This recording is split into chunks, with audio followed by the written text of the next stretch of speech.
बिस्मिल्लाहिर्रहमानिर्रहीम। अस्सलाम वालेकुम। मेरा नाम है सैफुल्लाह और आप देख रहे हैं YouTube channel health tips with Saifullah.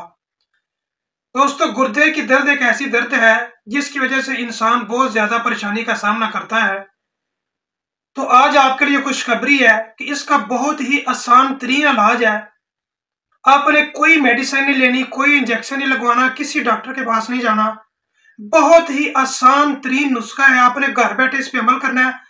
आपकी जो गुर्दे की दर्द है वो बहुत ही थोड़े वक्त में खत्म हो जाएगी।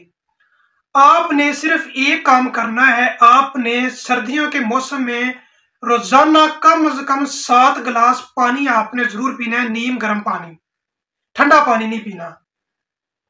कम से कम आपने 7 गिलास नीम गर्म पानी रोजाना पीना है। यानी ऐसा नहीं करना कि एक ही टाइम में 7 गिलास पी लें, यानी 24 घंटे के अंदर अंदर आपने 7 गिलास कम से कम पूरे करने हैं।